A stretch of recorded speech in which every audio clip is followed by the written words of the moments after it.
नमस्कार दोस्तों, जय जोहार। मैं कौशल तिवारी और बिहनिया संध्या में आपका स्वागत है।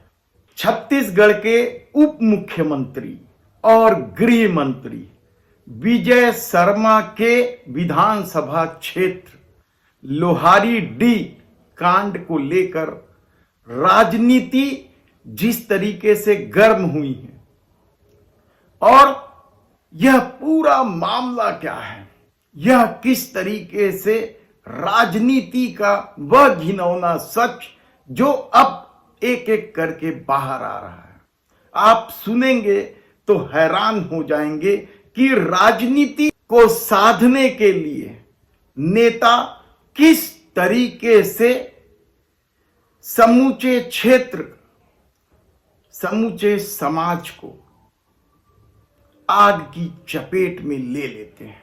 यह हम बताएं उससे पहले ताजा घटनाक्रम ये बता देते हैं कि कांग्रेस इस मुद्दे को छोड़ना नहीं चाहती और कल भी छत्तीसगढ़ के पूर्व मुख्यमंत्री भूपेश बघेल ने राज्य सरकार को कटघरे पे खड़ा करते हुए कई सवाल दागे और इन सवालों के बीच उन्होंने एक मांग भी रख दी कि इस पूरे मामले पर एफआईआर दर्ज हो और किसी रिटायर्ड जज से इसकी जांच कराई जाए। दूसरी तरफ अभी भी की संख्या में ग्रामीण जेल में बंद है।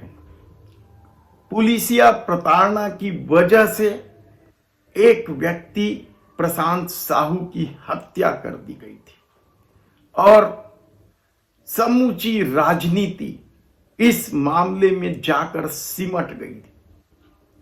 दरअसल लोहारी डी में जो कुछ हुआ वह अचानक नहीं हुआ, वह राजनीति का ऐसा घृणित चेहरा है जिसे सुनकर आपके रोंगटे कांप जाएंगे। घटना की शुरुआत दरअसल उस रघुनाथ साहू से की जानी चाहिए जिसकी गांव वालों ने हत्या कर दी और यहीं से मामला बिगड़ा।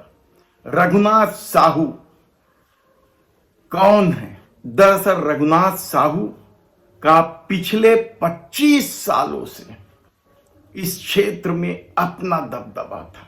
वह भारतीय जनता पार्टी का नेता था, उस क्षेत्र में मंडल अध्यक्ष भी रहा, सरपंच, उप सरपंच, कभी खुद कभी पत्नी, इस तरीके से उसकी राजनीति चल रही थी और उसकी धमक के आगे अच्छे अच्छों की बोलती बंद हो जाती थी। समूची भाजपा को वह अपनी ताकत और अपने पैसे के दम पर हाँक रहा था इस क्षेत्र में और उसे किस नेता का संरक्षण था? क्या डॉक्टर रमन सिंह का या वर्तमान गृह मंत्री विजय शर्मा का? कहना मुश्किल है। विजय शर्मा तो अभी आए, लेकिन उससे पहले डॉक्टर रमन सिंह का उस समूचे क्षेत्र में दबदबा रहा। तो क्या डॉक्टर रमन सिंह का संरक्षण प्राप्त था? किसी को भी धमका देना, उस पर कई आरोप लगे थे, कम से कम आधा दर्जन हत्या कर देने का आरोप या हत्या करवा देने का आरोप, लेवी वसूली से लेके कई तरह के आरोप थे। धमक इतनी थी कि उसके पकड़ वाले क्षेत्र में कोई भी व्यक्ति उसे रंगदारी दिए कोई काम नहीं कर सकता था, क्या ठेकेदार और क्या सरकारी अधिकारी कर्मचारी। और उस रघुनाथ साहू की घटना के एक हफ्ता पहले कांग्रेस के एक छोटे से नेता शिव प्रसाद उर्फ कचरू साहू से बहस होती और इस बहस के दौरान जो चर्चा सामने आई है, ग्रामीण जो बता रहे हैं, उसके अनुसार रघुनाथ साहू ने कचरू साहू को देख लेने की धमकी दी थी और निपटा देने की बात कही थी। और यह बात 6 महीने के अंदर कर लेने का दावा रघुनाथ साहू के द्वारा किया गया, यह ग्रामीणों में चर्चा। लेकिन 6 महीने तो छोड़िए, 3 दिन के भीतर ही मध्य प्रदेश के बॉर्डर में कचरू साहू का शव मिलता है, फांसी के फंदे से लटका हुआ। लेकिन पहली ही नजर में साफ दिखाई दे रहा था कि शिव प्रसाद उर्फ कचरू साहू की हत्या करके उसे पेड़ पर लटकाया गया है, यह ग्रामीणों का कहना है। और यहीं से उस गांव के लोहारीडीह के ग्रामीण आक्रोशित हो गए। पहले से ही उसकी रंगदारी और दादागिरी से त्रस्त गांव वालों ने एक भयावह हत्याकांड को अंजाम देने का प्लान बना लिया। इस प्लान के तहत रात को रघुनाथ साहू के घर को बाहर से बंद करके आग लगा दी गई और इस पूरे साजिश कहना चाहिए या आक्रोश में यह बात भी तय कर लिया गया था कि कोई भी व्यक्ति मोबाइल से फोटो नहीं खींचेगा, वीडियो नहीं बनाएगा। और आग लगने की खबर के बाद जैसे ही पुलिस पहुंची, तत्कालीन एसपी अभिषेक पल्लव के साथ, तो गांव वाले इतने आक्रोशित थे कि उन्होंने इस दल बल पुलिस को गांव के भीतर जाने से रोक दिया। बहस भी हुई, झूमा झटकी भी हुई। कहा तो यहां तक जाता है कि कुछ लोगों ने लाठी डंडे भी चलाए और तब तक रघुनाथ साहू का घर जलकर खाक हो चुका था। वहां लाश भी मिली।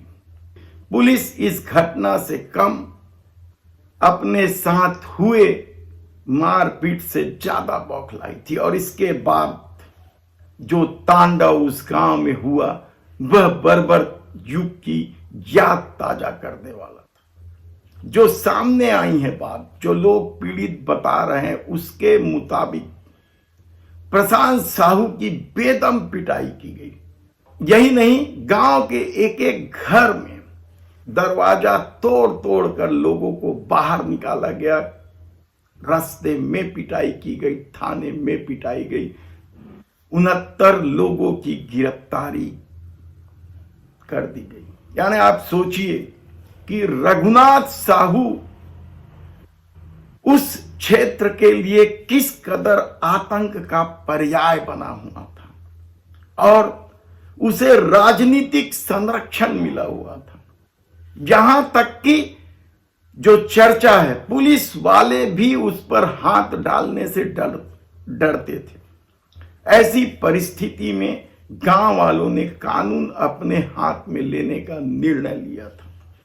राजनीति का ऐसा विभत्स चेहरा छत्तीसगढ़ में बहुत कम देखने को मिलता है, जब सत्ता के संरक्षण में अपराधियों को पनाह दिया जाता है। हालांकि इस दौर में, यानी पिछले 10-12 साल से जिस तरीके से राजनीतिक संरक्षण की खबरें सामने आती हैं, बलात्कारियों को संरक्षण देने की बात सामने आती है, वह हैरान करने वाली है छत्तीसगढ़ जैसे शांत क्षेत्र के लिए। ऐसे में अब इस मामले को लेकर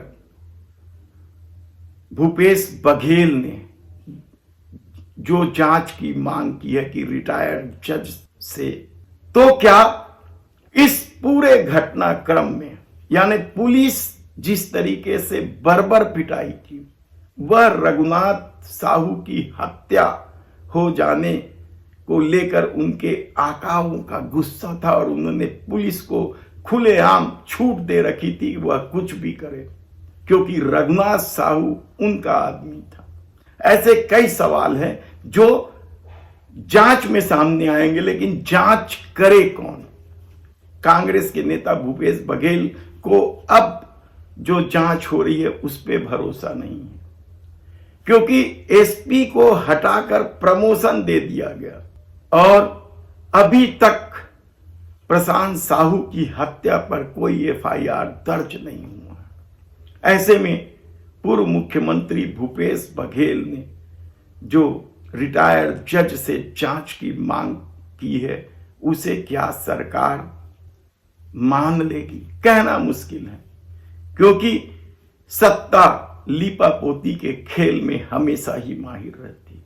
ऐसे में यह चेतावनी भी है उन नेताओं के लिए जो अपराधियों को संरक्षण देते हैं।